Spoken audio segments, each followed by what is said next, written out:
And there just is, there's 2 places other than yours that would hold fish. Yeah. And they're pretty sparse. Oh, I know they are. Yeah. But the ones that are there are good ones. Yeah. I had the first one I had on this morning was all I can say is it was a big fish. And he spit the hook after his first run. Yep.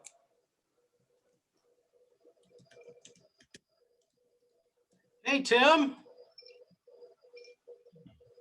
You can Hey, see us, you can in hear us. Thumbs up. All right, good job, good You're job. sitting in the shadows, Tim. He doesn't Hey, want to be Dick. seen. Got some more people. Yeah. By the way, Tom, did you see my message about Carter Andrews? I did. Thank you very much. And we'll talk about that tonight. Okay. Yep. I I see have, Josh is here. Yes, sir. Hey, always like to have the guest early. Hello, Josh. How's it going? Good. I'm up here in New Jersey. I'm part of the Atlantic Saltwater Fly Riders up here, and we have the same problem. We had a meeting 2 nights ago. The attendance is very poor for these Zoom meetings. It's tough to get anybody or everybody together. They're also used to meeting in a hall and being able to talk and socialize, and unfortunately, we can't do that right now. Although hopefully I have set up, because currently I am president of it, I have set up a possible meeting in May at a local tackle shop who's got plenty of property outside where we can do an outside meeting. Yeah. What is kind of cool though about these Zoom things is like you're in New Jersey. Well, you couldn't come to a meeting in Sanibel, Right. which is, Yeah, Well, that's a little off. that's the other thing that's going on down here is a lot of people who would ordinarily be here at this time of year are not. Yeah, that's the problem. It's The problem I mean, is I can't take anybody fishing on Zoom. well, Maybe I could, but I don't think they'd pay me the same. well, they may not pay you the same, but they might pay you. There's a guy named Flip Pellet that made a bunch of money doing that. Yeah. So things are possible. He didn't take half, a tenth of the people that liked him fishing. So No. yeah, so there's ways to do this, and you've got friends like Benny and some others that are out there pushing that envelope. So I encourage you to do whatever you got to do. I don't like that envelope though. I like it when you make a bad cast, I can hit you with a push pole. Yeah, that's right. Accidentally, of course. Exactly. Yes, I know. I was talking to a guy the other day about guides and the ones that yell at their clients, and I got to tell you, I'm not one of the guys that likes that. If I make a bad cast, that does. I don't know, but I'm the kind of guy that I get to fish in special places about every other year. And to have some guide that knows exactly where that bonefish is and exactly how to cast to it, tell me I'm an idiot for not being able to cast to it when I've been doing it like 4 hours in the last 10 years, I'm sorry. My answer to that is I'm not going to yell at you because I'm getting paid the same when we get done, whether you screw it up or not. So and that's okay. That's fine. I had a guide once out west. I was fishing the Madison, and the first thing he did is complain about my rig. And I can't remember. I think I had one of those monkey sleeve loops for the end of a fly line. He did not like those. Was it me? Was it on the Madison? Yeah. Was that me? I can't tell you how many of those I snipped off. No, it was God. I'll come up with his name. Rippy, something Rippy. He fished out of a shop in West Yellowstone. Anyway, this guy proceeded to cut my line and do his own thing with my line. And for the rest of the trip, for the rest of that float, I sat in the back seat and I said, I'll change my own flies. I didn't want any part of him. I mean, he put me on fish, but I didn't want him, really. That's when somebody cares entirely too much about catching a fish. Yep. Yeah. Yeah. And I get I the don't judge pressure. my day. I don't judge my day by how many fish my customer caught. I judge my Right. day if my customer's happy when he gets off my boat or if he's not. Yeah. If he's not happy when he got off my boat, I didn't do a good job. I think most clients want to learn something. I mean, there are some that just want some meat in the bucket, right? Right. But I think a lot of them want to learn something, be able to do something they couldn't do before. Right. And it's a learning experience for all of us. So. Yep. Well, a lot of the fishing you do, Josh, is specialty type fishing that most people don't get a chance to do. No, Fishing exactly. those little tarpon, fishing peacocks, that backcountry stuff that you do, that's unique, and that's just a neat place to be if you're not somebody that lives Right. down here. Well, even like today, my customer today, 36 or 46-year-old guy, really strong caster, guides in Alaska, guided like the last 12 years in Patagonia. I mean, a good angler. He screws up. It happens. What are you gonna do about it? Yeah. You Yep. know? So, a lot of what you do, Josh, is similar to, I met a guy a bunch of years ago. His name was Steve Cantner. Have you ever heard of him? I've heard the name. Okay, so he went by the moniker the Land Captain, and he did that because he didn't have a boat, Right. and he was also bipolar or something, and that's the first thing he told me when I got in his car, which was like great. And we bombed up and down the Tamiami Trail, dumping into ditches and stuff to fish for juvenile tarpon and whatever, and I had a blast. I was a little scared at first, Right. but apparently he was friends with guys like Flip that were encouraging him to write. He had some articles published in magazines and stuff. But it's like kind of unique. It's like that peacock stuff down in the ditches. Just Right. it's different. It's fun. Watch out for the snakes though. Yeah. And the I got gators. something- I got something for those.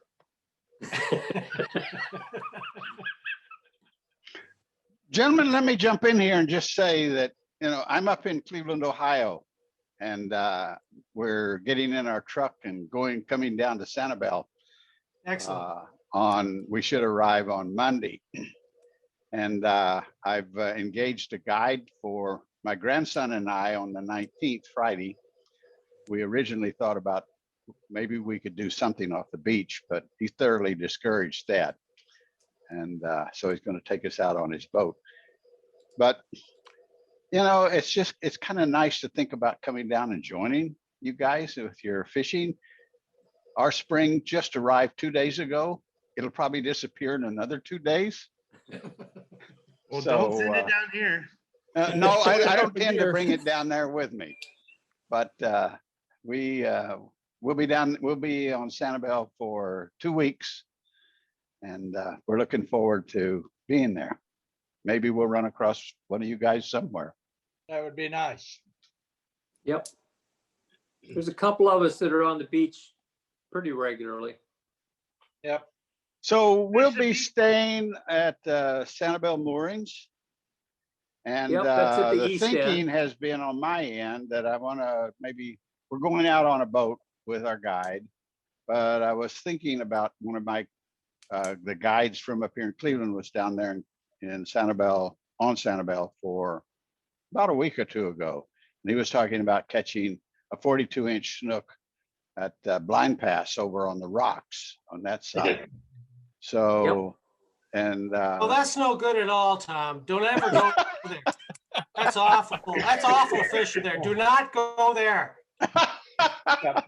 They're not there. They're not there anymore. No, Oh, okay. They were there last week.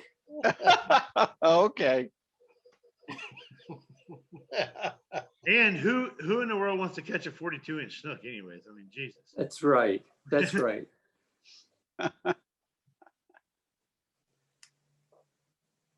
That's too big anyway. Yeah. Sounds a lot like work. That's right. You It you is. guys carry on for a little bit. I gotta help DeVore get online. He's struggling, so. Okay. You guys hang on, I'll be back. All right. We may cover a couple little items here, but why don't we, as long as we got a couple people here that have been fishing, why don't you give us an update on what you've been seeing out there? Anybody that's fishing locally? Besides Josh. Josh won't tell us all the secrets anyway. Well, And I know where Tony's fishing. He's got the only place where there's actually enough water to float big snook on Yeah. the entire Gulf Beach right now of Sanibel. yep.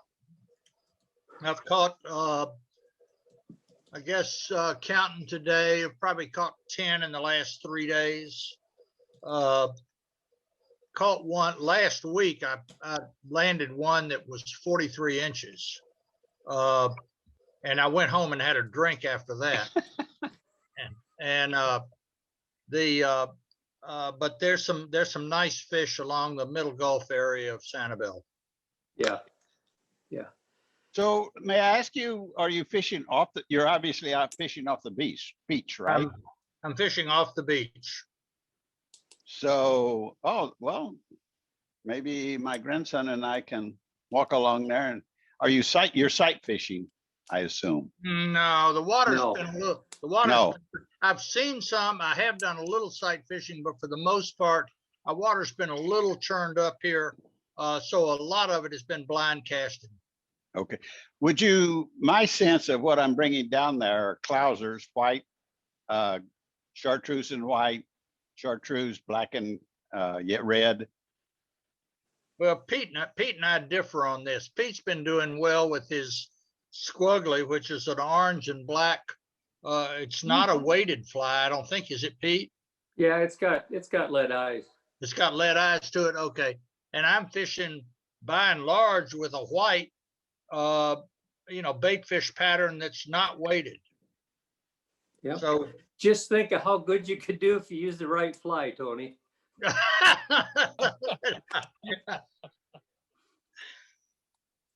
I got to tell you something, and it's not to boast, but I got a big fish yesterday.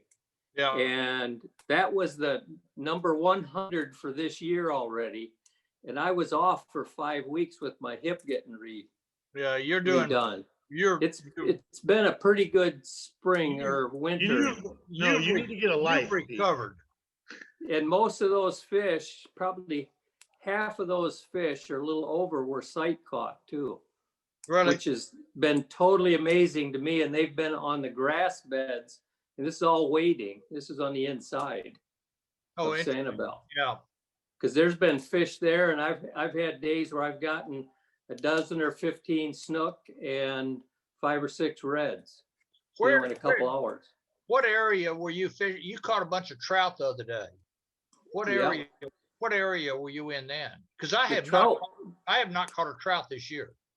Oh, I've caught a ton of trout. The trout were all up off of Bowman's down towards the sticks, west Okay. Yeah. west part of Bowman's. Yeah. So we've been picking up trout almost everywhere, off the beach, and then on the backside when the wind's down, where I can fish with a southerly wind. Yeah. There's been and most of the trout right now they're slot size or bigger fish. We're getting a lot of fish that are 22 to 24 inches. That's Yeah. why we need to open them so I can eat them all. Yeah, that's right. Hey, there's Hopefully the that's Brooks not trip. going to happen. I We'll hope see. not. I don't put a lot Um, of faith in FWC anymore. I couldn't find the damn link. Why not? Because he's not as smart as he looks. It sounds like Brooks finally got here. Okay, why don't we do a few things We'll here carry while on. we're waiting? Can we do that? Yep. One of the things I want to mention, I don't know if you knew it, but yesterday, Tom Cunningham had another birthday. He's probably lived 5 years, 6 years longer than he'd ever planned. Honestly, if I die when I'm 120, I'll be disappointed. Well, that's good. That's good. So no. But I take yesterday was his birthday. I take everyone in stride. I love everyone I get, and I appreciate everybody's great wishes. So Yep. thank you. Good, good. 66. Well, that's good. Yeah. Good. So Tom, my comment is, come on in, the water's fine. Thank That's you. right. Thank That's you. right.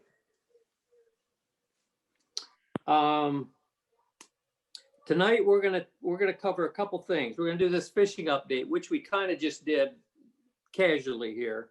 We're gonna talk about our fundraiser, and that's a raffle auction that we're gonna hold next month.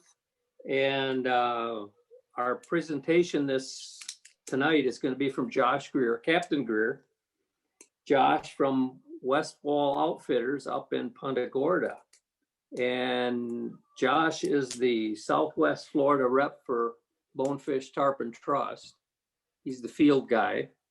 And he's also one hell of a guide that does some specialty fishing, particularly for juvenile tarpon this time of year, and peacock bass a little bit later in the summer or spring and summer. So hopefully he'll talk about a couple of those things while he's here tonight. We're going to put him on as soon as we get done with this other discussion. But Bob DeVore, do you want to talk a little bit about what we've got in the Sanibel FlyFishers FGCU Scholarship Endowment Fund? Yes. Do you guys have any sense of how much money's in there right now? $224,611.46. It's actually up to 250,000. Right. That produces a scholarship every year of over 10,000 bucks a year. Now, Good. somebody asked the question, what's the flow? And the answer is, I don't know. And I will do the homework, because there's a sequence between the capital contribution, the interest that it earns, the distribution at 4%, and when it's given out. And I will develop a little diagram as to exactly how that happens, because just because we've got 250,000 bucks in the endowment right now, it doesn't mean that we're going to give a $10,000 scholarship. I want to find out the timing of that and how it accrues, and I will come back with an explanation for that. Good. I was the one that asked that question. I think it's important for our members to know, and then so that we can use that, for when we know that the scholarship has been awarded and who got the scholarship and what they're involved with. Yeah. So now, the other thing that I'm working on with the university is that the water school is bringing together a very diverse and complex set of specialties. And university departments promote by technical skills, not necessarily management skills. And the director, Greg Tolley, he's a marine scientist, no management training. I am working on a project right now with the university to have Greg go to an advanced management program at Harvard to deal and improve his understanding of systems management engineering, and for him to interact not with a bunch of academics, but with a bunch of business people that are dealing with similar problems in the business world. And I had a meeting with the university president last week, and he is very enthusiastic. And what I said is I will seek funding to pay for that, but I want the university's skin in the game. So I'll seek funding, and the cost of those advanced management programs at Harvard are somewhere around $75,000. I said, I will seek funding for anywhere around 75%, but I want the university to have skin in the game. And Mike Martin, who's a great guy, agreed in an instant. And the only dilemma that I'm tackling right now is the programs are being run via Zoom. And I think one of the great advantages, having participated in those kinds of things, is the interpersonal connections, you know, with coffee and a beer afterwards. So Right.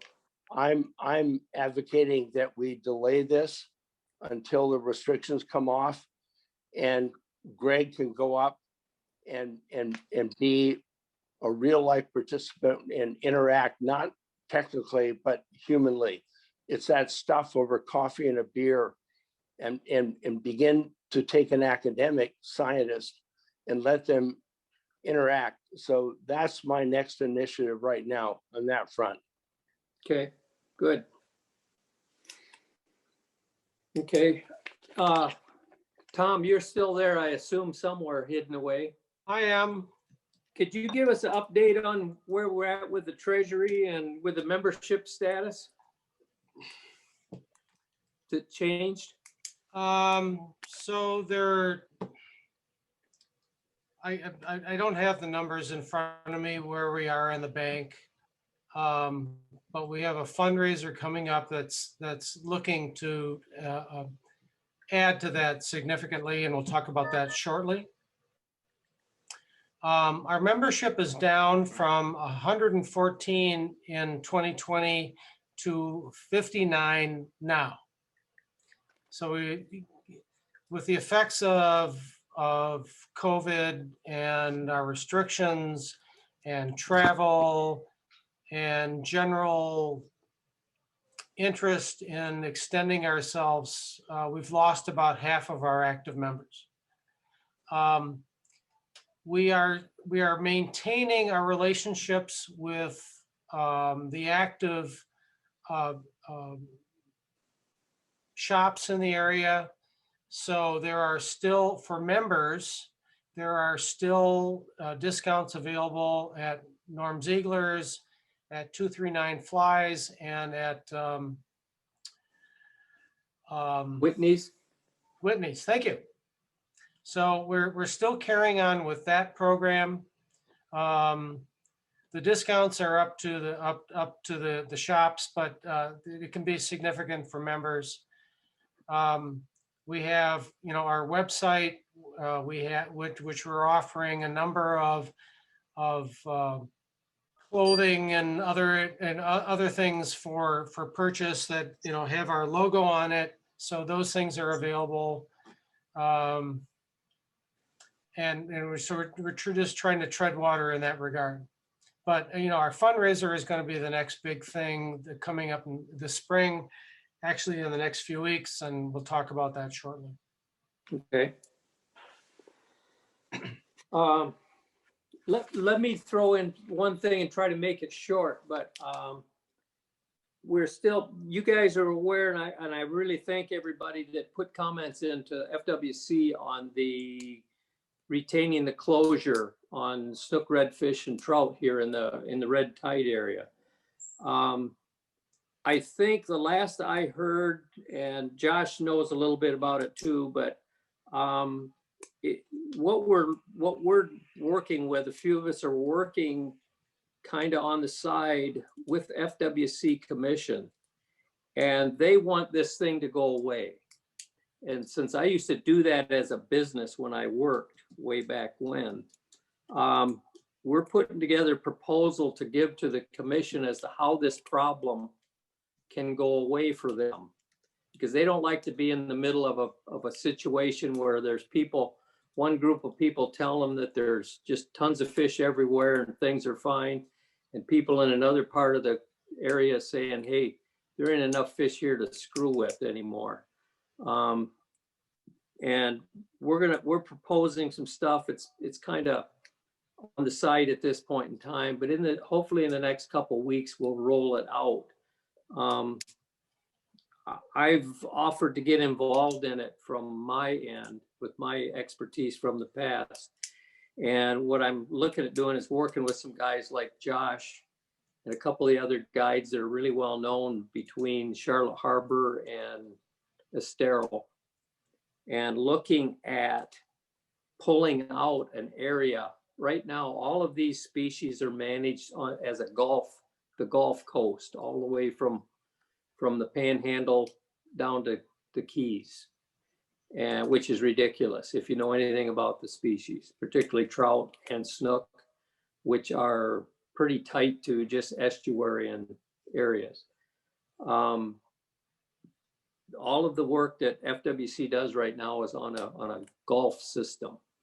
And what we're going to propose is to pull out a pilot area that will be somewhere between Charlotte Harbor and Estero or Marco Island or somewhere in there. We got to figure that out between us, but and propose that they look at that as a pilot area for determining different methods for managing these species within that area. Yeah.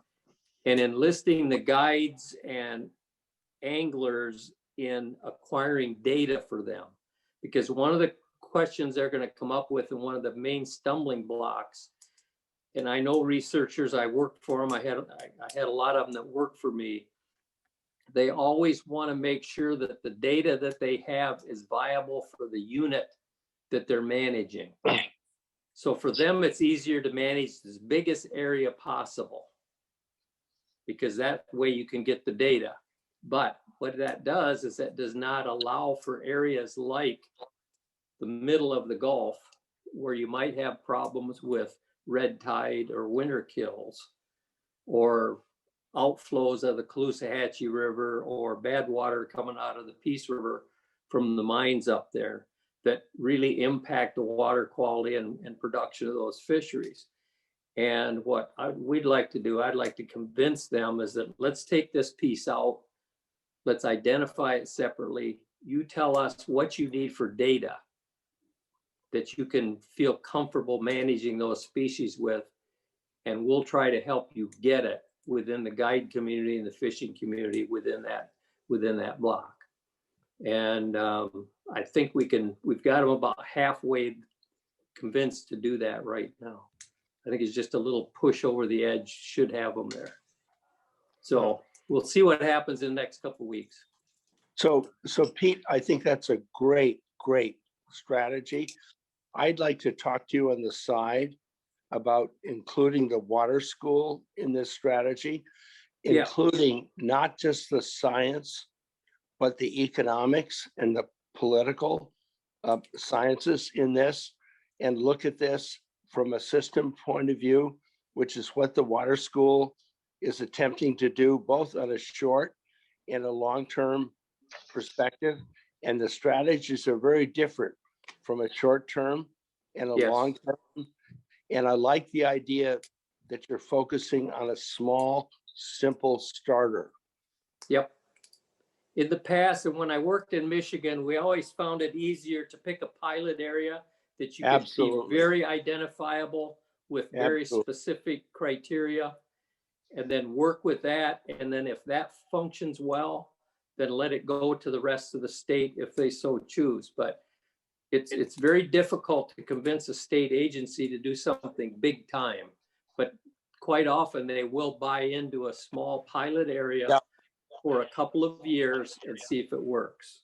And I'd love to involve the university as a partner in this.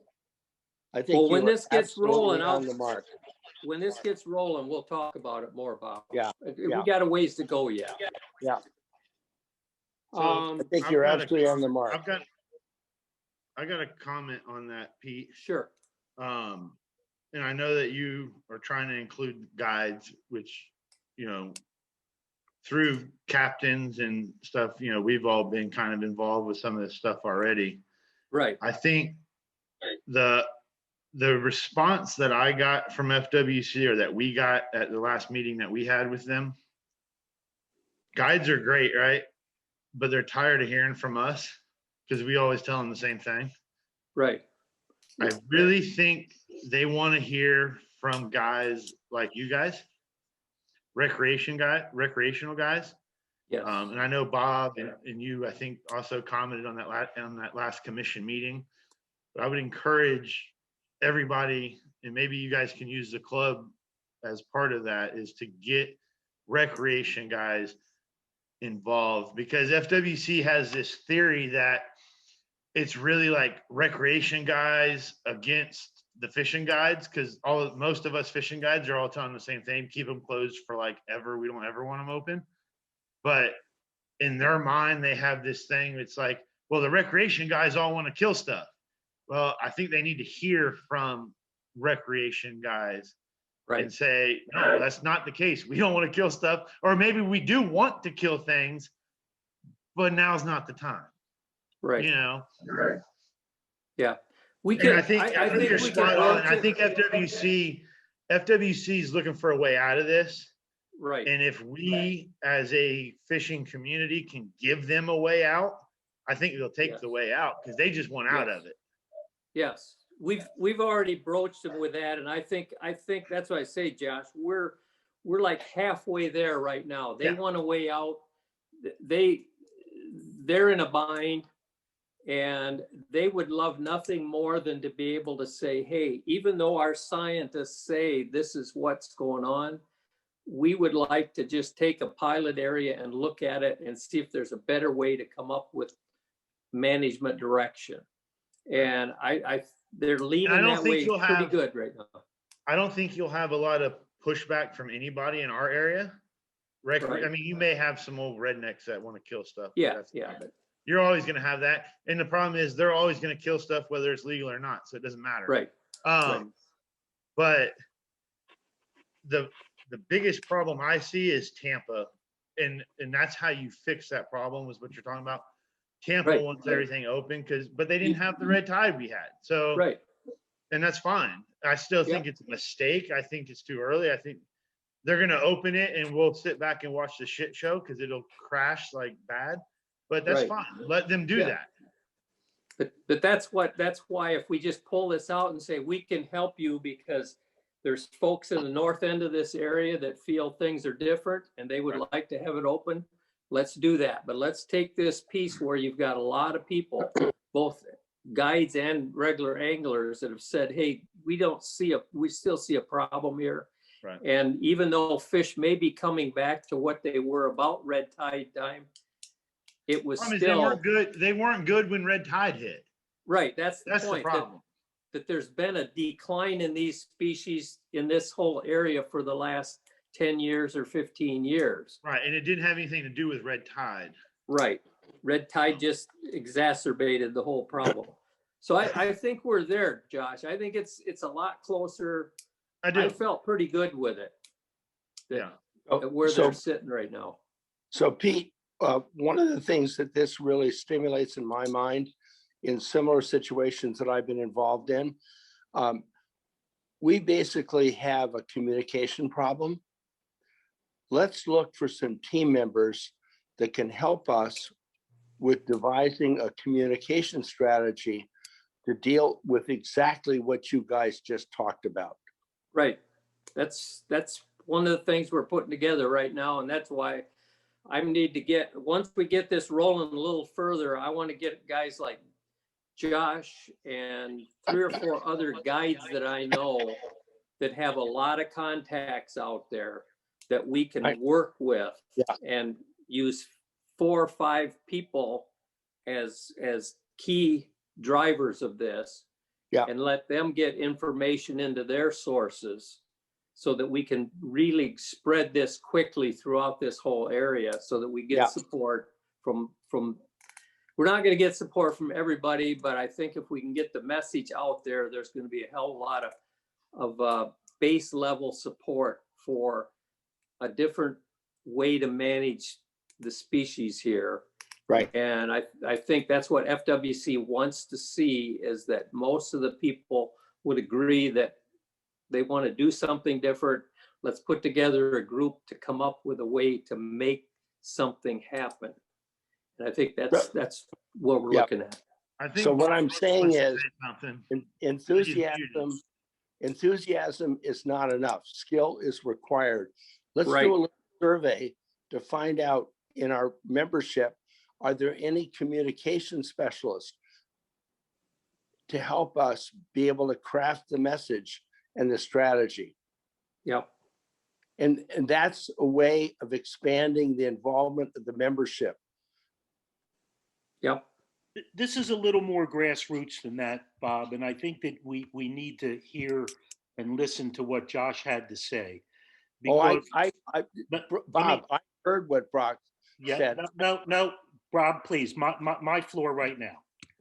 The point that I'm trying to make is that what happened during that conversation or that call in that day is that there were a lot of people from Tampa who called in who identified themselves as recreational anglers. They didn't call in as guides.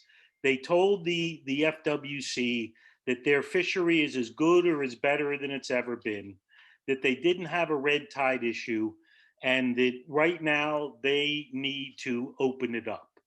On the other hand, the people who called in from our area, the majority of them, I think I was the only one and maybe one other person, were guides. And there was even an issue that was brought up by some of the Tampa people and put FWC on the spot as to why they met with guides down in the Pine Island area and didn't have open meetings to this point. Right now, what we need to do, and what's already happening through several clubs, including the Sanibel Fishing Club, is we just need to get what Josh said done. And that is get the recreational anglers to call in, to write in, and to get it done. In my opinion, to get communication specialists isn't the way to do it. We need to get the grassroots fishermen, the guys who are out there. And Josh, if anything that I said so far, contrary to what you see or what you heard? No, I agree. And it just wasn't in that commission meeting, because a week before that commission meeting, about 20 of us met with Eric Sutton at Tarpon Lodge. And he told us that then that I hear you guys, I've heard you guys. I mean, we had the same meeting originally when we closed it. You know, he goes, I hear you guys, I agree with you guys, I've heard you guys. Problem is, I haven't heard this from recreational anglers. And I don't think that there's a big divide with recreational anglers and guides. I don't see it. I feel a lot of times recreational anglers look to guides for just that guidance, right? Like whatever the guides usually say, the recreation guys get behind, for the simple fact of we're out there more, we see it more, we understand it more than most people. Not everybody's like Pete and you and, you know, these guys that fish all the time. So I don't see that divide, but evidently FWC thinks that divide is there. So if we can get a unified voice where it's guides and recreational anglers, and I think you're spot on about getting communications specialists, because then it gets very business-like and very like planned. It needs to be a very grassroots. Like when you call, if any of your members write an email or call in on one of those meetings, don't even say that you're part of Sanibel FlyFishers Club. You're just a recreational guy. I just go fishing on the weekends, or I go fishing on my days off, or whatever it is. Just tell your story. But it doesn't need to be an organized, orchestrated thing. Because for one, FWC gets bombarded from every angle from organized, orchestrated things, right? You know, when when the fishing guides all get together with Captains for Clean Water and we go have a meeting with them, it's organized. It's, you know, it's very strategic. It needs to be absolutely grassroots, from the heart, from the weekend warrior, from the retired guy is where it needs to come from. I think you're so right on. Okay. Let's not debate that one much anymore. Josh and I are going to work together on this as we progress through this, though. But there's a lot of stuff that's got to be done. And like I say, I think we're further along than what you guys think. And I think the meeting, the commission meeting in last month, was set the pace for set the stage for this to move forward. Because they know they're in a bind right now. They want to get out of the bind. They're looking for somebody to come to them and make them an offer to get out of the bind, and we can do that. And I think they'll buy into it, and they can open up areas where most of the complaints for opening places up came from, and they can keep the areas closed where there's a lot of support to keep it closed. And that's what they're looking for. And I think if we set something up that within a year, FWC will come up with a plan to make these changes, that's going to make a lot of people happy, and it's going to set a positive direction. And I think we can get, I know we can get Sutton to buy into it because he goes whichever way the wind blows. But there's a couple commissioners that are very supportive of this concept that actually want it to happen. So unless something stumbles badly, it's going to happen here probably by the end of this month. So, Tom, why don't we go? It's 6:45. We want to do this fairly quick because I don't want to. I want Josh to have time for presentation, but I also, how much time do you think we want to spend on the updating everybody on the raffle and the auction and the fundraiser? I think I need about 10 minutes. Okay, well, let's take the next 15 and see what we can Good. do. All right, let me share my screen. Okay.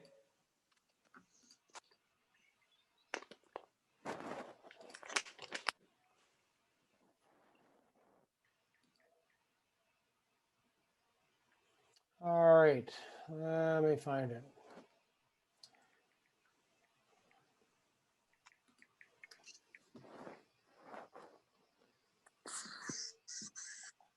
Everybody see this? Yep. All right. So we've been talking amongst ourselves for a couple months about how we're going to replicate our fundraising that we've done in the past through the F3T film series and our auctions and our in-person raffles at those events. So given the fact that where we are, that isn't going to work. So we've come up with a series of online solutions, both an auction and a raffle. So we've worked with a company called Event Groove to put together a website. I've created a link to that website. If anyone wants to put that in to their browser, they can see what's going to happen. I'll demonstrate this in a little bit. The current schedule that we have anticipated is that an online auction and an online raffle will begin on Monday, April 5th at 12 noon. It'll terminate Monday 19th at 11:59 p.m. and we'll announce the winners and do the drawings for the raffles all online on April 20th at 5 p.m. The raffle currently has 14 items. There's artwork, there are guide trips, there's equipment worth about $5,800. We're hoping to get about $13,000 plus out of that raffle event. The auction has 9 items. They're largely of greater value than the raffle items. They're worth $9,000. and we're targeting about $12,000 in revenue from that. What we're looking from you guys and all of our membership is to share the information that we send to you as widely as possible on every possible social media outlet you can think of. Encourage those that you share it with to share it as well. Tell them about what we're supporting, the scholarship and other things. Depending on how much we raise, we'll be able to add to our scholarship fund. We'll be able to support organizations that we've supported in the past, like Captains for Clean Water, like SCCF. Share the individual items that are available, and we'll make sure that you have access to what those things are. And all this activity begins now. We're looking to hit the papers next week. We have about 3 weeks to get the word out as broadly as possible. We are competing with other organizations in the same space. So every opportunity that we have to get the word out is important. Let me share with you, hang on, see if I can do this. I'll try to share with you a bit of what the screen looks like. Just a minute. I'm going to stop the sharing because it's broken. And let me carry on from there.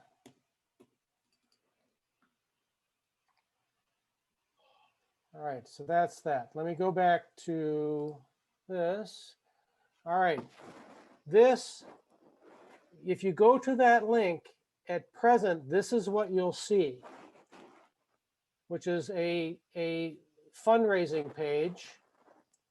And below, there's some blank spaces for the fundraisers themselves. Tom, we're not seeing it. You're not seeing what? We're not You're seeing not it. sharing the screen, Tom. Oh, sorry, I forgot to reshare the screen. All right, hang on. Gotcha.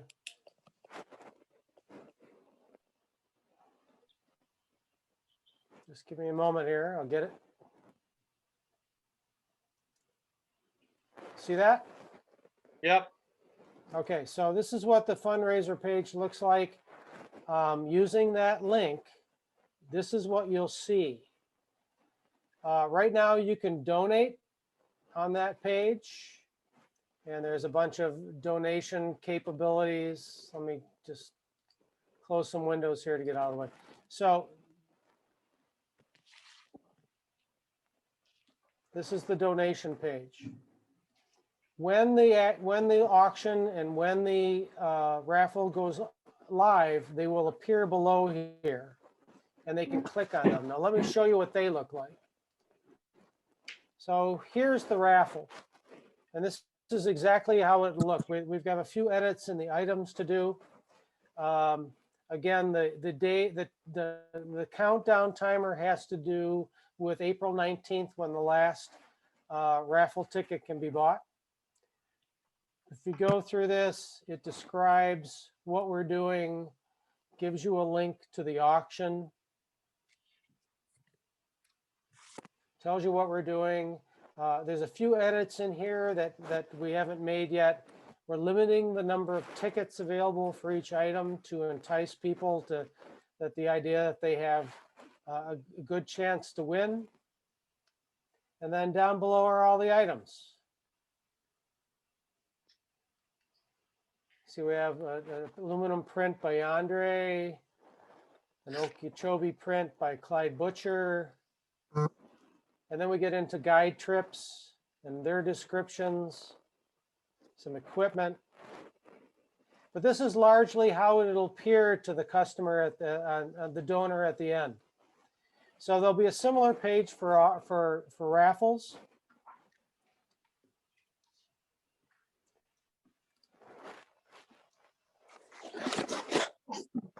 Now, in the next few days, all of us will receive via our normal, I'm losing my access here, but anyway, we will change that. we'll be providing as much information as we can regarding what's available, what the links are. We're posting this on Facebook. We'll be getting this out to the newspapers locally. What we're going to be asking for each of you and all of our membership, we've got a list of about 400 contacts that we're all going to contact, is to spread it as widely as possible. Share it on your social media. We'll be providing links to individual items that people know that are available in each of the auctions and the raffles. It's all hands on deck at this point to make it work. So watch for those in the next few days. You'll be getting an email via tiny letter. There'll be posts on Facebook and Instagram. Everywhere we can, share it with your friends. If you have organizations that are willing to help us pass the word, do that. I've got Fly Fishers International National on board. I've got Fly Fishers International, the state regional chapter on board. They'll help us with this. So hopefully we can make this a really good success. So I just want to reiterate here with the sharing. And I saw 2 emails in the past week, and I hats off to Tony Scoville.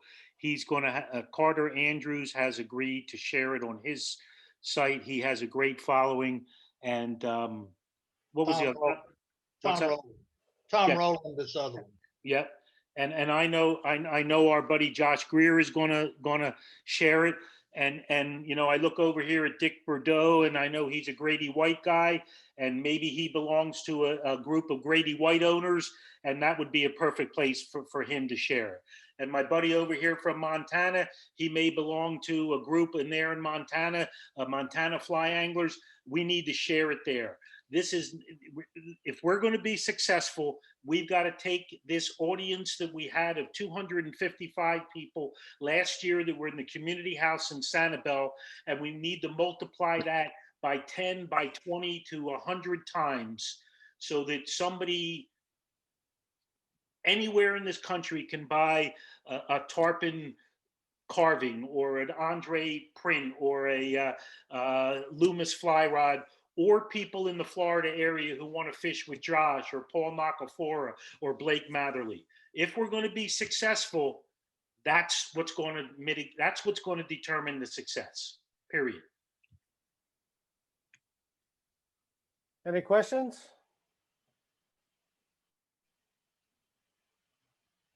All right, well, you'll be hearing from us shortly. Thank you very much. Thanks, Tom. Josh, you up? Pete, you're muted, Pete. Yeah, Pete Yep. was talking. Sorry but about nobody's that. listening. Yeah. Typical, right? That's right. Welcome to the Okay, let's club. get Josh on the road here. He's spending some of his valuable time. This is, those of you folks that don't know Josh Greer, Captain Josh Greer. He's from Punta Gorda. He's runs West Wall Outfitters, and he's a top-notch guide. He does that for a living. He's been doing it for a long time for a living. You could tell by the gray in his beard now. And I wasn't there that many years ago. that's right. I remember when we first met, you looked a hell of a lot younger. That's right. That's what having a fly shop will do to you. That's right. That's right. So I'm going to turn it over to Josh, and he's going to talk about, he's the Southwest Florida rep for Bonefish Tarpon Trust. I asked him if he'd talk about what Bonefish Tarpon Trust has been up to. And if you had some time, if you wanted to talk a little bit about his guide business and what he's doing out there now this time of year with his little tarpon and snook. So if you would, Josh, it's up to you. Go ahead. All right, buddy. So those of you that know, most of you may not, being involved in conservation efforts in the state of Florida is nothing new to me. Actually, I was born and raised in a household. My father was very involved most of my life, which is why I'm involved. But so last year, I guess, right after I closed my fly shop and I went back to guiding full time, me and the guys at Bonefish Tarpon Trust were talking, Bonefish Tarpon Trust is kind of a little different of an organization. They raise a lot of money. They have a lot of connections, movie stars and, political influence. I mean, their board, you can go to their website and look at their board. I mean, these guys that is the high rollers club of the high rollers club. And it's funny, being involved in conservation, that's how I always looked at Bonefish Tarpon Trust, was like, oh, that's like the big money crowd. That's movie stars. I have nothing to do with that. I don't even understand what they're doing or how they're doing. The more involved I got in conservation efforts with Captains for Clean Water and other groups, I learned that a lot of the science that we take to that fight comes from Bonefish Tarpon Trust. And then I started paying attention to what they're doing and how they're doing things. And I'm still very involved in Captains. Those are my buddies. I'll always do whatever I can for them. But especially up here in Charlotte Harbor, we have a lot of localized issues that, captains can't get involved in. They don't have the time. They don't have the manpower. And Bonefish Tarpon Trust does kind of dive into those issues here and there, smaller issues, and issues all over the state of Florida, the country, the world, really. They do, because it's Bonefish Tarpon and permit is their key species. They do work all over the Caribbean, Cuba, Mexico, the Bahamas. So I got talking to them, and I was dead honest with them from the get-go. Told them, look, I'll probably never bring you a guy that can write you a check for $1 million. But what I can do is I can share your story and share what you guys do with the everyday people, with the fishing guides that don't know who Bonefish Tarpon Trust are that and what you do, and with guys like yourselves that, the everyday guys. So don't look to me to make you $1 million, but I can spread your message and, help people understand what you're doing. And what they do is a ton of good work. They're all a science-based organization. I got 2 pages worth of their 2020 accomplishments of all over the world. And I'm not going to dive into all of them because a lot of them don't affect you guys personally. But something that I've been working with them on locally, and something that there is a really big thing for them, is habitat. They are doing studies and trying to identify the perfect baby snook and tarpon habitat, is basically what it comes down to. They have an area in Inglewood in a state-owned piece of property. It's a partnership with FWC. And they have these old canals that they have modified into ideal, or what we think is ideal, snook and juvenile snook and juvenile tarpon habitat. Different depths, different structure, different ways for fish to come in and out. And they tag fish in there, and there's acoustic. They know where the fish, when they're leaving, when they're coming in, how they're moving. So, the point of it is, though, is to identify the ideal habitat. So going forward, we can identify those habitats all over the state or all over the country and protect those habitats. And you may think a lot of, that we have a lot of, Florida's got a ton of juvenile tarpon, but a lot of them, and I was very naive to this when I started, a lot of these canals and lakes that we see juvenile tarpon in, yeah, it's habitat for them, but it is not ideal. They actually leave those places because they leave them too early when they're too small, and everything else will eat them, because they run out of food, they run out of room, they run out of resource. So finding the right habitat and protecting those habitats is going to be crucial for, the longevity of the species. So I do think they identified with FWC 55 different coastal zones in Florida that have that critical habitat, and they're prioritizing those for conservation and restoration if possible. So that's huge. Really, if you think about it, it seems kind of minuscule. It doesn't seem really exciting. But it's huge for the species, for tarpon and for snook. If they don't have a place to grow up, we're never going to have a bunch of them, or they're not going to be healthy. The other thing they're really pushing FWC on is, and this was crazy to me, I didn't realize this, FWC does not account for habitat in their fisheries management plan, which is asinine to me, really. It doesn't make sense at all. But they don't. And Bonefish Tarpon Trust is pushing FWC to start using habitat as part of their fisheries management, which I wholeheartedly agree with. For one, the way that FWC manages their fisheries management is basically almost 100% stock assessment, which doesn't make sense to me. For one, that's single species management. If you go and count snook, you say, okay, this is the regulation for snook.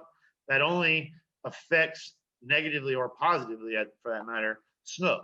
Where if you take into account habitat and available habitat, that is multi-species beneficial, because the same habitat that's good for baby snook is also good for baby tarpon, which is also good for baby redfish, and a lot of times baby trout.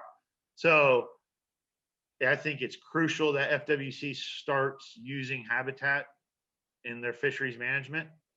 So hopefully we can get that through. Another big thing that Bonefish Tarpon Trust did is they got involved in some regulation process making in North Carolina and made tarpon catch and release in North Carolina. That was a thing that a lot of guys up there were still killing tarpon like they do in Texas and Louisiana, which they're also involved in that, trying to get that to quit. They also identified a bunch of places in North and South Carolina where juvenile tarpon are growing up, which is crazy to think. I never thought in a million years, I thought it got too cold there, but evidently there's a couple areas where they do have juvenile tarpon living and growing up. So it's cool stuff they do. It's a lot of science, boring stuff. It's stuff that I can't wrap my dumb redneck mind around, but it's really cool being out there in the field with them and seeing this and applying things that I see to what they're doing, and vice versa. So it's great stuff. If any of you guys are interested, actually a week from today, the 18th, I'm putting on a fundraiser. It's really less about fundraising and more about just getting awareness out there that Bonefish Tarpon Trust is on the West Coast and doing things. And so we're throwing a cocktail party happy hour outdoors at a restaurant in Punta Gorda.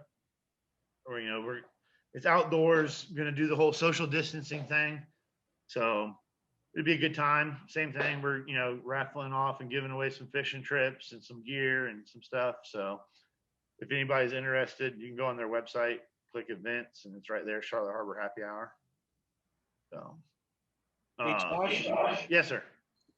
Fill us in, or fill some of us in on what Bonefish Tarpon Trust accomplished 2 weeks ago, which is probably the most important thing in regards to the permit fishery in this state that's ever happened. Yeah, at that same commission meeting that we all were on for our closures,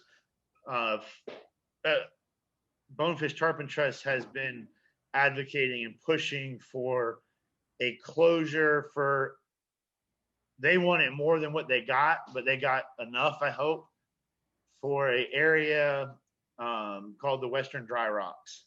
It's one of the largest aggregates of spawning permit anywhere. And what's happening is all those permit are going to the Western Dry Rocks to spawn, which obviously means, damn chair. Obviously means every angler is going there to catch them. And the sharks are bad there. It's a reef, so there's a lot of sharks, a lot of predation happens. But they got it closed for, I think, 3 or 4 months during the peak spawning months of permit, which is going to be we're going to see that benefit here because there's going to be more permit in Florida simply for that one decision, which, like I said, a lot of this stuff seems very minuscule, but they're huge decisions or huge impacts from the things that Bonefish Tarpon Trust is doing. You know, that closure of Western Dry Rocks for that 4-month period, we will significantly see more permit on the west coast of Florida. They'll see more permit in the Keys. They'll see more permit everywhere because of that. So that was a huge deal. And they've been working on that for the last couple of years to get that done. They finally got it done.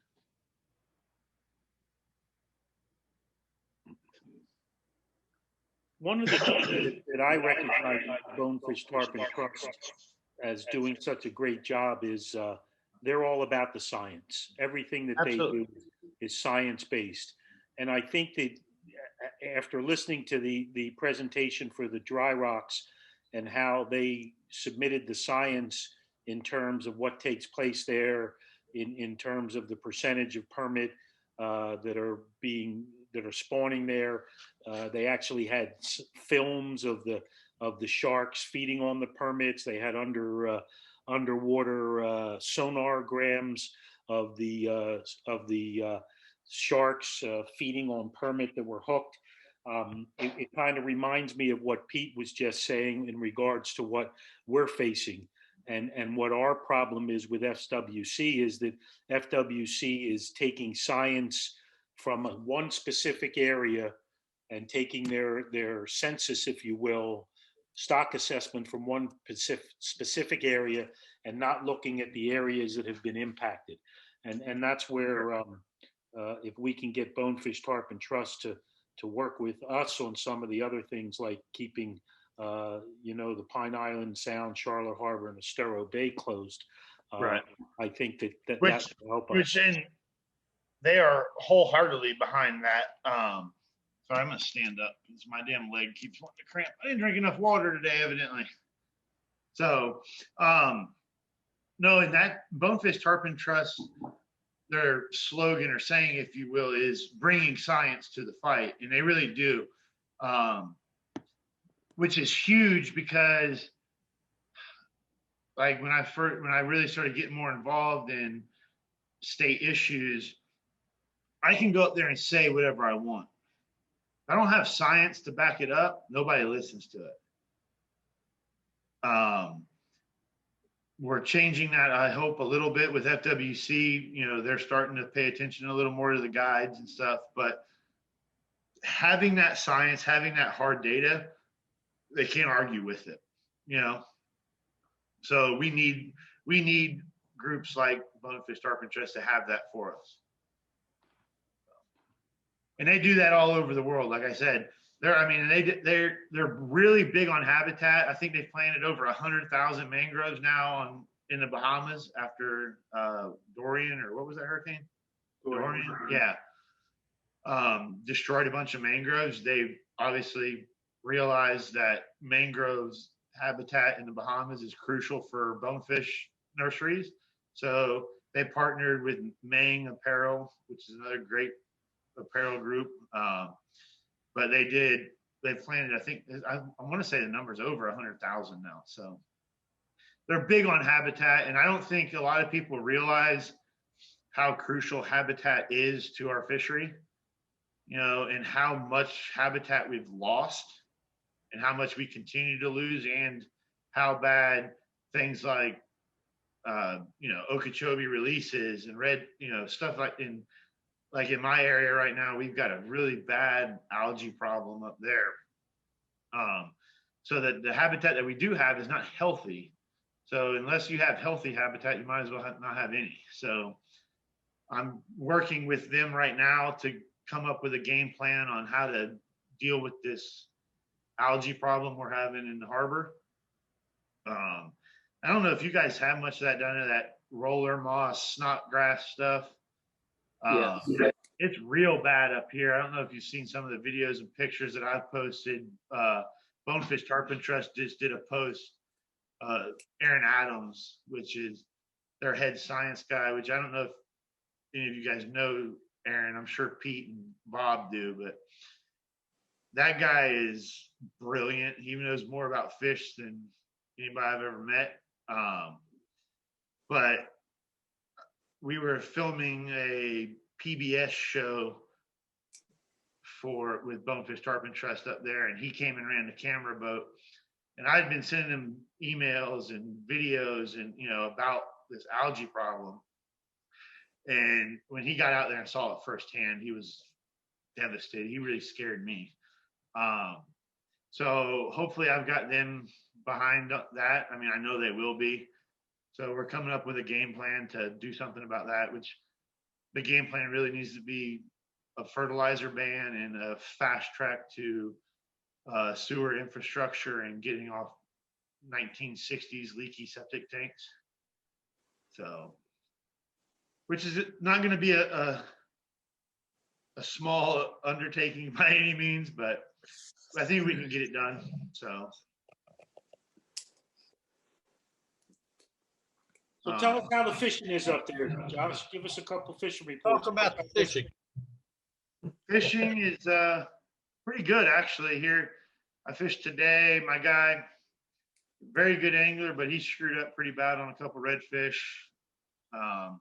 There wasn't very much water today, so I worked my butt off for it, which is probably why my legs are cramping, because I pulled my boat basically sitting on the bottom most of the day. And the bad part about sight fishing is, for some reason, when a fish opens his mouth, people lose their mind and forget that he has to shut his mouth before you can set the hook. So we watched a couple of fish eat flies today that we jerked flies away from them. But fishing's been good. Our snook fishery is not up to par, which is kind of concerning to me. I don't understand why. We have a ton of redfish. My average day up here right now in the backcountry, snook and red fishing, I probably see 100, 150 redfish a day and maybe 6 or 8 snook. Yeah, it's kind of weird. And I kind of blame it on a couple things. Obviously, red tide, we lost a lot of snook. But you guys have a lot of snook down there, it seems like. I mean, maybe not a lot, but a decent amount. And I feel like the fact that you guys are still catching them on the beach, and I talked to Aaron Adams about this, in 2010, when we had that bad cold, when we lost a big chunk of our snook, I saw the same thing happen. We had an abundance of redfish afterwards, which they already know the reason for that is because there's not snook eating the baby redfish in the backcountry. So that makes sense. But why is there no snook in the backcountry? Because there is plenty of snook, but they're all out on the Gulf Islands still. They're all out behind Cayo Costa, in Boca Grande Bayou, places like that, which is not traditionally where they should be in the wintertime. In the wintertime, most of those fish should leave the beaches, leave the Gulf Islands, and push up the Mayaca River, the Peace River, get in the backcountry and a lot of these creeks, deeper water. And they don't seem to be doing it. And I think that's because since 2010, we haven't had a winter. Climate change is a real thing. I won't argue with you what's doing it or how it's doing it or if we can stop it, but it's a real thing. I mean, it's warmer now than it has been. We have not had a winter. So I think what's happened is we have a couple of generations now of snook that don't know that they're supposed to go there.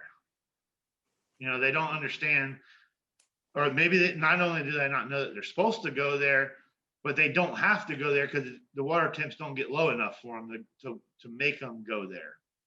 So that just may be a thing of, I'm gonna have to, if I'm gonna catch snook, I'm gonna have to go further west.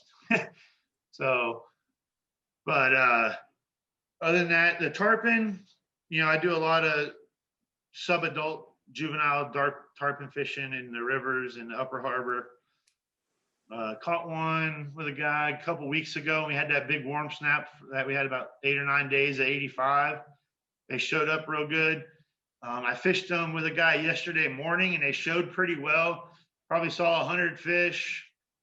He struggled with his casting in that wind, which is understandable because the wind has just been absolutely positively brutal.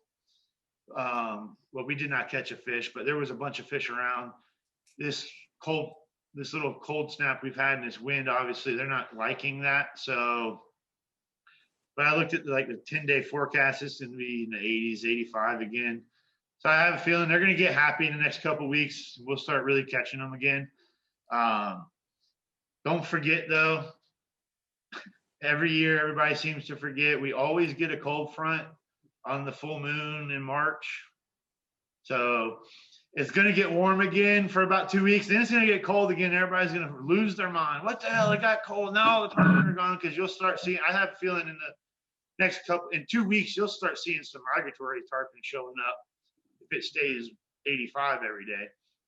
So just don't forget that we're going to have another cold front. This ain't the last one. This is just, we're going to have one more on the, historically, it's the full moon in March is when we get our last cold front.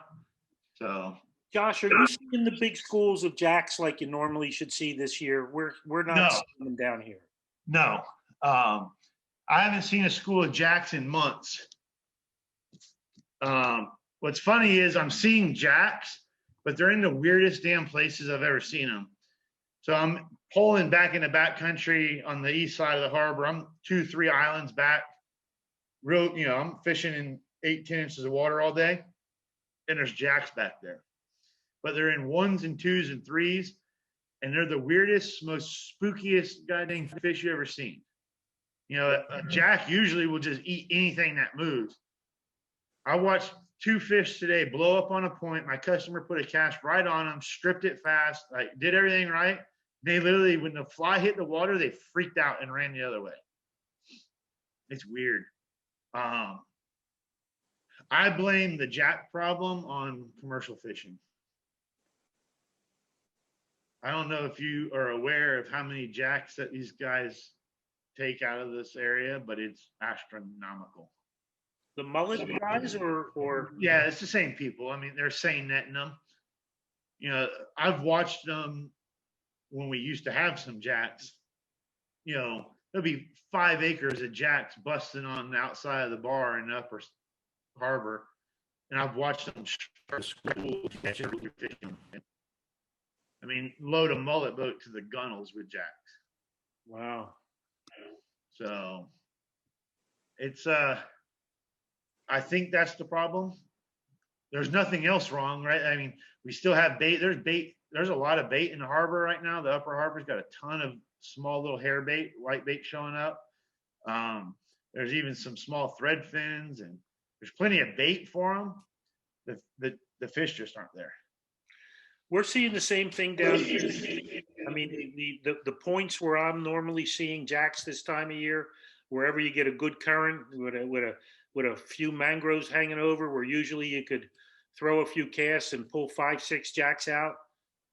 I haven't been seeing them. I don't know what Pete or Blake's been seeing them, but normally, if we can't find snook or redfish, we can at least go get on a point with a good moving tide and Well, make you're right. a lot then. And usually, historically, for me, March and early April is when we start seeing those bigger schools of them start cruising the bars in the upper harbor and the bigger fish. I mean, 2 years ago in March, I was catching 18 and 20 pound jacks. Ooh. And I haven't seen a jack that big in a long time. Yeah. Josh, this last, since early December, when I was been waiting, I've seen probably 5 or 6 groups of jacks come by me all in it was the oddest thing. They've been in single file. Yep. And maybe 100 fish, 70 to 100 fish in single file or pairs coming by like cattle and within 20 feet. And I've cast to those schools multiple times, put a fly right through the middle of them and not had a fish even look at the fly. Yeah, it's which crazy. just is unbelievable because they just pretend like it isn't there. They're worse than snook. I mean, they don't spook from the fly, but they show no interest in it at all. And I've never seen that before. Yeah, it's crazy to me. It doesn't make sense to me. I've never seen them. Like, I've never seen jacks way in the backcountry like I'm seeing them right now. Like, I never, those little potholes and little deep cuts in some of those creeks in the backcountry, traditionally it's snook and redfish and sand brim are back there. That's all you ever see. And now almost every one of them has at least one jack in it. But all he's doing is 100-mile-an-hour donuts in that son of a bitch because he can't get out of it and he don't know which way to go and he's scared of everything. I don't know why they're so scary, but they are. Yeah. So, I got to say goodnight, everybody. The grandkids have arrived. Thanks for everything. Talk to you soon. See you, Bobby. Thanks, Bob. So, I mean, like I said, a lot of the tarpon fishing I do is subadult and juvenile fish. My fish are 20 to 35 pounds most of the time. I throw bait fish. Don't make fun of my flies because they're super simple. They're super stupid, but they work. I don't tie flies to make them look good for Instagram. I just tie flies because fish eat them. But there's the camera. Really simple. Just it's a foxtail tail, black, and a EP minnow head, brush head. I tie it in black. I tie it in like a backcountry olive and tan, and a chartreuse and white, all on a #1 hook, short shank mustad hook. That's the only fly I throw for tarpon anymore. It works. There's no eyeballs on it. It's super simple, but it moves water. And the different colors are obviously for water clarity and available light. You know, if I get in some clear water and high sun, I'm throwing white and chartreuse. If I got clear water and overcast or a little off-colored water, it's a tan. And first thing in the morning, which I'm an early rise, I'm on the water at daylight most of the time, just because that is the happy time for those tarpon. They love that first thing in the morning while it's still nice, flat, calm. That's when I'm throwing black. So I probably catch more fish on black than any color I throw. Are those weighted flies at all, Josh? No, they're not weighted at all.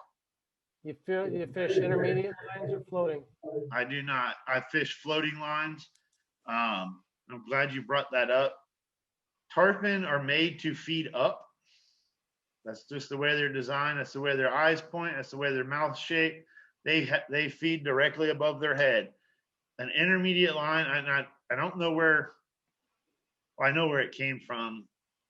A lot of guys throw an intermediate line for tarpon, but they're throwing at tarpon with a fly rod that they shouldn't be throwing at with a fly rod. If you need an intermediate line to get to a tarpon, you're not in a fly fishing. Those aren't fly fishing fish.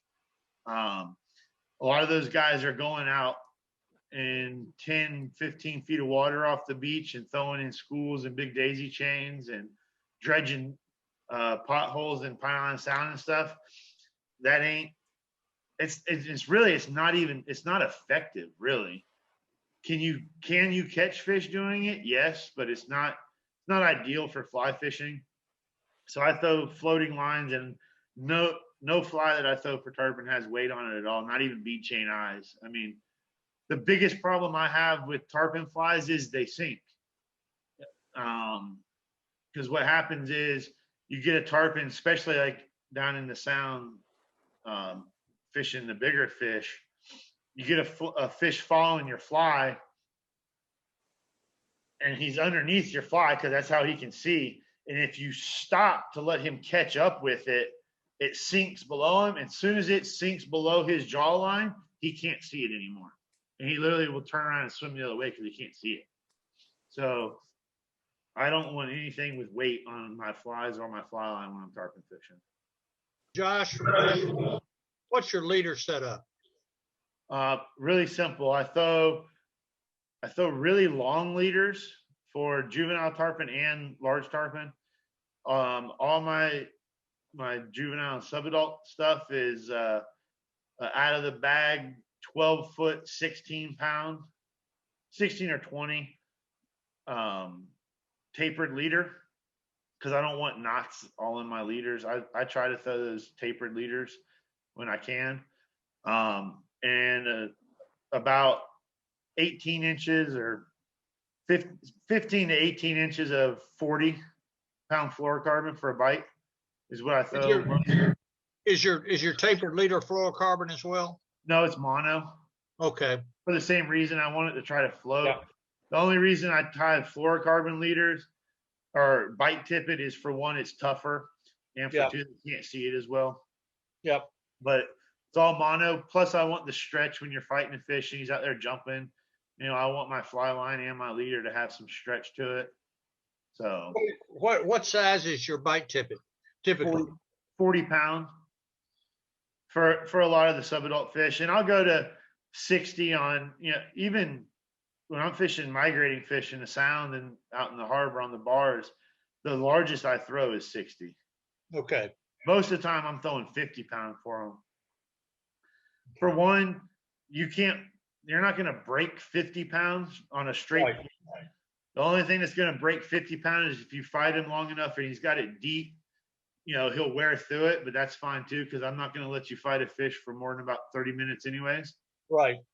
And I don't care if it's a 150-pound fish, you got 30 minutes or I'm going to walk up there and break him off, because I feel nobody pulls on fish hard enough. And I think that I see it all the time, even snook and red fishing. These guys, they come from the trout world, and God bless them, I get it, because I've trout fished and I broke off the first 25 fish I hooked, and my guide looked at me like I was an idiot. And he told me that strip set was never going to work with 6X, but I can't break that habit. But I watched a guy the other day just about get his ass kicked by about a 22-inch snook on a 7-weight. And I'm yelling at him the whole time, like, dude, you got to pull. Oh, I am. No, you're not. If a 22-inch snook is kicking your butt and going into mangroves, you're not pulling hard enough. So I think people forget how hard you can pull with a fly rod on a fish, even a big tarpon. I think it was Andy Mill did a video where he tied a bucket of water over a table and pulled on, and showed. He was trying to explain how to fight fish on 12-pound tippet for tournament fishing, which is all fine and dandy too, but I want to be able to pull harder than that. But you can pull, put it this way, I can catch a 100-pound tarpon, I can land him faster on a fly rod than I can a spinning rod, if you fight him correctly. Right. The problem is, I think most people in general don't tarpon fish enough to get good at it. For one, you only, like Tom was saying earlier, you might only get once a year or once every other year to go tarpon fishing. Right. And even then, you have to be successful. You got to get one to eat before you can practice fighting them. So I think most people don't have enough experience to, even really good anglers, they haven't caught enough to figure out that you can pull really hard on a fish. And I think if you don't pull hard enough on the fish, you're not doing anything but hurting yourself and the fish. Because for one, it's not good. You're going to kill the fish, which I don't care what your tip money ain't worth me losing a tarpon, so I'll break him off for you. But also, the longer you fight a tarpon, their mouth is as hard as this granite countertop. The longer you fight one, the more chances of him coming off. Either he's going to chew through the leader, and I don't care if it's 100-pound, He's going to chew through the leader or that hook. You know, you never, with a tarpon, you never get a hook to go all the way through the fish's mouth. It's always just kind of buried down to the bend of the hook. So the more he's out there fighting, shaking, jumping his head, you're just wallering a hole bigger and bigger and bigger, and eventually the hook just falls out. So you kind of got to make a choice, either kick his butt and get him in or lose him anyways, because he's going to be gone either way. So Good the other- perspective, John. The other cool thing that I do, before I get on peacock bass, is my big tarpon flies, like my migratory fish down the sound and stuff.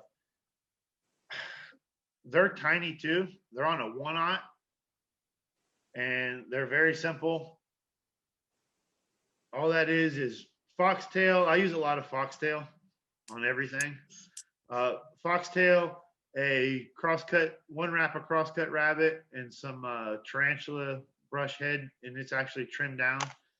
This is actually, and I'm going to tell you a secret, and I really don't want to, but I'm going to do it anyway. That is my favorite tarpon fly in the whole wide world. For one, that looks kind of big right now, but foxtail in the water gets like super small. It's like marabou. So that's really what that looks like. And anybody that knows anything about tarpon, you know what that's really looks like, right? There's a palolo worm from the Keys. Yeah, you hear about the worm hatch. Note to self, tarpon does not give a shit where he's at. If he sees a palolo worm, he will eat it. He doesn't care if he's in Boca Grande, Key West, Louisiana, North Carolina. If he sees one, he's going to eat it. It works very well. And I same thing. I tie it in a tan, a light color, a red, and I even tie it in a black and purple if the water's dark. But it's real small profile. Tarpon are grazers, man. You know, you don't have the tarpon flies don't need to be fancy. They're grazers. They didn't get that. They're like me, right? I didn't get this big not eating, right? So I eat everything I can usually get my hands on. If it holds still long enough, I'll eat it. And they're kind of the same way, you know. Now they're not going to go out of their way to eat something, but if it's in their face and they see it, they're going to eat it. And they eat a lot of little aquatic worms and shrimp and, you know, real small crabs. So small flies work really well, I think. And that goes even into backcountry fishing. Small flies, I throw almost everything I throw is real small, especially when I'm sight fishing, because it's not intrusive. You know, sight fishing, you're not trying to attract the fish because you see them. So flash and, you know, moving a lot of water, I think spooks a lot of fish. So I just try to make it as easy for the fish to eat it as possible. So you can eat small things faster and easier than you can eat big things. So. Any more questions about tarpon before I go into the other cool stuff? No. Other than Tony, when are you going? When am I going? I've got you booked. I think I've got you booked. Maybe. I think you did. You have to remind me. So the other cool thing I do is I go down to the glades, peacock bass fishing. I actually will be down there in the morning doing that. So those of you that don't know, I was born and raised in Homestead. I've hunted and fished in the glades my entire life. And if you want to go catch, like if you want to go catching and not fishing, right, with a fly rod, you need to go down there and go peacock bass fishing or, you know, exotics fishing, because you catch peacock bass, Oscars, Mayan cichlids, largemouth bass, jaguar wapote. I mean, a ton of different things.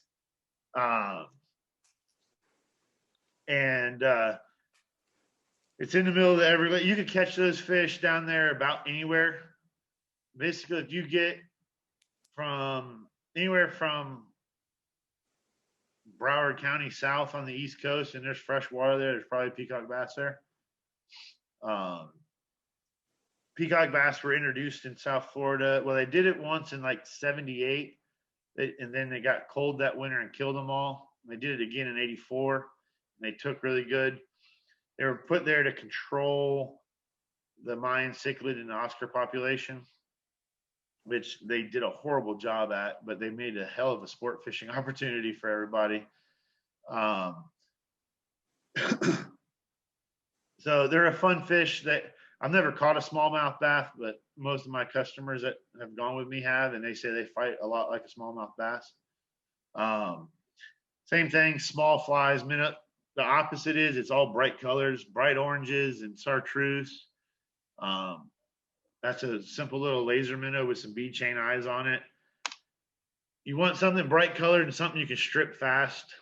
A lot of times, peacock bass are a lot like jacks, where if it's not moving, they won't eat it. So that and chartreuse, olive colored poppers. Obviously, I'd rather catch one fish on a popper than 10 on something else, just because it's fun to watch them eat it. So it's a good time. It's catching a lot of fish and some really cool looking habitat. You know, I fish canals out in the middle of the Everglades, so you are literally in the middle of nowhere. It's a good time.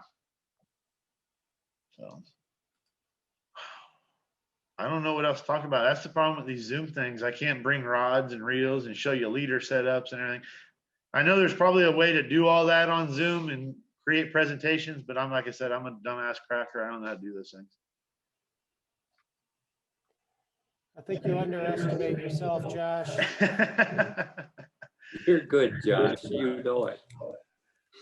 Anybody got any questions for Josh? It's getting a little late. It's about 7:45, but if you got questions, I'm sure Josh would be willing to answer them. Fire away. I love questions. You got an awful knowledgeable guy that knows how to catch fish sitting here. You ought to take advantage of it. You're talking about yourself, right? No. So how No. often do you guide folks for peacock? Well, before I had the fly shop, I would fish probably 30 to 35 days a year down there. When I started the fly shop, I quit doing that because I couldn't be away from the shop for a month at a time, because I'd just go down and stay for the whole month. And then I got married, and she's probably not going to be big on that either. But now that I don't have the shop, I'm trying to push it a little more because I enjoy the fishing. It's kind of a nice break, right? So March and early April, our weather still kind of sucks. It's always windy and it's still kind of chilly. And, you know, the tarpon fishing hasn't got good yet. So I'll do as many as I can down there in March and early April. I think this year I've done 10 or so since about the middle of February. Is that a day trip or Yeah. Yeah? Yeah. So where are we talking? Close to Miami? Anywhere? Yeah, it's just in Dade County, Hmm. off 41, kind of that 20-mile bend area there, you know, around 3A, water conservation 3A there. Yep. Right off 41. It's not a bad drive. From Punta Gorda, it takes me like 2 hours to get there. And the good thing about them is, so the key to the time of year is key for peacocks. You know, we are the absolute, they're not supposed to be here. So we're further north than where they're from. So they don't like cold. So the key is to get it when it's warm, but it hasn't started raining a lot yet, because when it rains, once the rains start, those canals flood out of their banks and flood out into the glade, into the cypress strands, and those fish go with them, you know, go with the water. Obviously, there's a lot more for them to eat, a lot more area for them, less competition. So when that happens, the canals get hard to fish, which is why March and early April is probably the best time to go do it, because you got to get that key time when it's warm enough but dry enough still. Is there a fall season as well? Yeah, you can have October, usually, you know, towards the end of October till about Thanksgiving, or until we start getting really, you know, significant cold fronts. Same thing. You got that same window where it's still warm, but it's not, it's dry. I've had really good days when I lived down there, 15 years ago, whatever it was. I've had good days in the dead middle of December and January when it's been cold for a week. And then you get those random, like 3 days of 85. Those 3 days, that middle day especially, those fish will go off because they've been not eating for the last 3 or 4. So they're starved by the time it gets warm enough for them to eat. That's hard to plan though, driving 2 hours,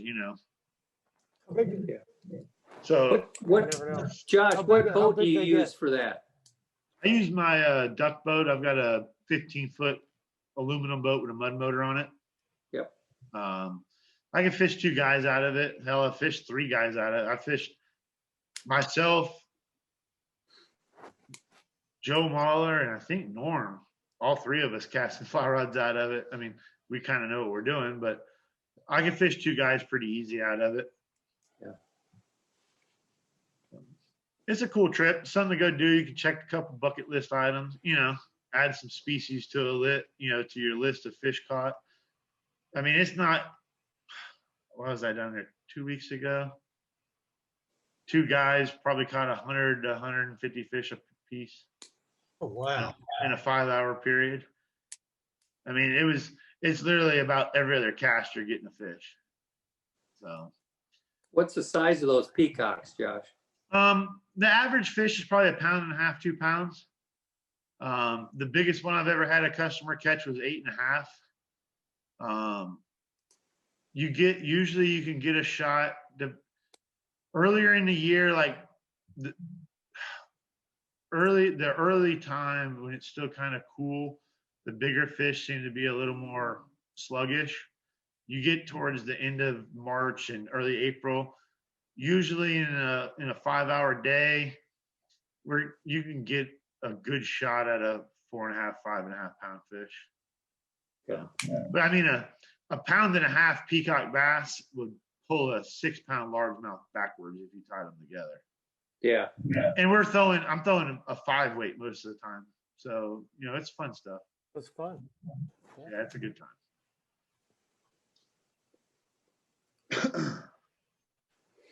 Any other questions of Josh? Hey, bud, we really appreciate it. No problem, man. I appreciate you guys. You're a good guy. We're gonna be in touch Sounds good, Pete. on some other things here too. And I want to get Aaron involved in this stuff with FWC because he and I share the same thoughts on their management because they put too much stock in their stock assessments, which is a useless piece of information, particularly the way they use it. Yes. And their model is based on some real serious flaws, which they're aware of, but they've been unwilling to change it. Right. I brought it to their attention since I've been involved with them down here. And Yeah, their science, in my opinion, is flawed and has been flawed for a very long time. yes. Which is why you see such a wide gap in what their science says and what fishing guides say. Correct. It never adds up. Right. And I can tell you right now that the fishing guides ain't lying about what they see. So there's something wrong with your science, Right. especially when you get some of these fishing guides that have gotten involved that traditionally love to kill fish and would love to do it again. When some of those old timers that say that you got a problem, you really got a problem, Yeah. but Well, their science says there's not a problem. So somewhere there's a problem. There's a disconnect somewhere. right. And that's why they raised such a good question. And I didn't send you a copy of the letter that I sent to the commission, but basically we had 115 guides, okay, that supported this concept. And we had a list of them, but I put a personal letter into there as somebody who had worked in a position with a state agency who looked at input from the public and just pointed out to them the fact that here were 115 people that averaged 13 years of guiding per person, and who averaged 150 to 160 days on the water a year, and who took out an average of 3 clients a year. And what that amounted to is that these 115 guides had just a little over 2,000 years of on the water experience when you looked at the totals. And that these guys had taken out, in the last 30 months since the red tide, they've taken out about 100,000 anglers to fish. And that's what I pointed out to them and said that no matter what you think about guides' input, they may not be trained, but these are guys that have been on the water.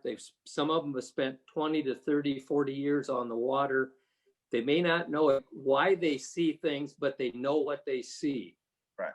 And if they're not seeing fish compared to last year, 5 years ago, or 10 years ago, somebody needs to pay attention to that.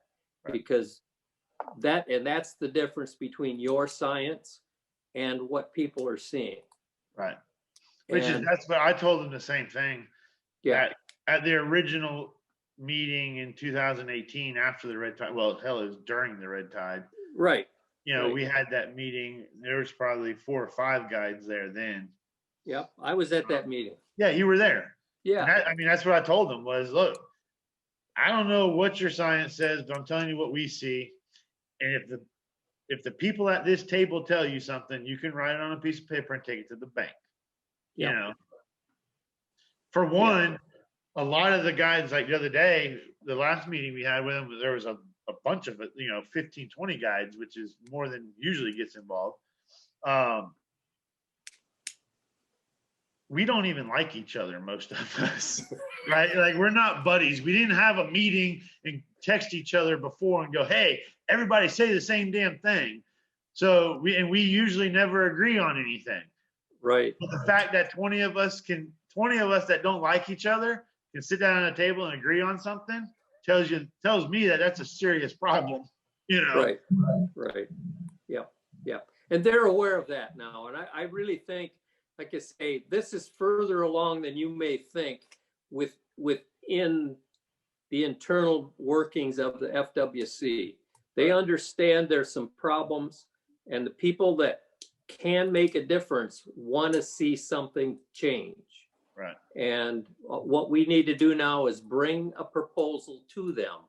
Right. That allows them to say, hey, we want you guys to do this, and we want to get our staff involved up to their eyeballs and make this happen. And that's where we want to squeeze them into that box. They're almost there now. Right. But a couple more weeks, I think they'll be there. Then which is good because it was probably 4 or 5 years ago, I had a conversation with them about estuarial management. Yes. And they were like super opposed to it. They were just like, no way, that's too much work, there's too much headache, there's too much problems with law enforcement. We don't have the money for that, But so that's good if we can get them there, because that's really what we need. And you can take red tide out of the equation. That's the only really way to correctly manage a fishery. I mean, they do it in freshwater. Every lake in the state of Florida has a different regulation. Right. So if it works in freshwater, why in the hell are you blanket regulating saltwater? Because they're not the same. The Everglades is not the same as Estero Bay. Estero Bay is not the same as Charlotte Harbor. Charlotte Harbor is not the same as Tampa Bay, Right. Right. We all have very unique situations, and we all have our own set of problems, Right. So that's great. If we can do it, I'll do whatever I can to help. Okay, good. Anybody have any other questions or any comments? If not, I think we can wrap her up. Appreciate everybody being here tonight. Thank you, guys. Appreciate it. Thanks, Josh. Yes, sir. Thanks, you guys. Okay. Take Just a care. All reminder, right. this will all be up on YouTube in a few days, so check it out then. Okay. All right. All Give righty. him my publicist and let him know. Okay. Yeah, you might want to Sounds do good. that. Oh, Thanks, by the guys. way, if you guys haven't listened to that podcast that I did with Jeff Maggio the other day, I think I shared it on the Facebook group. Yeah, I'll give that a listen. We talked about some pretty cool stuff with some issues and stuff. So okay, go check that out. all right. That was All right, worth, guys, that was thank worth a you. listen, definitely. All righty. Yep. Thank you. Okay. See ya. Yeah, thanks. Great meeting.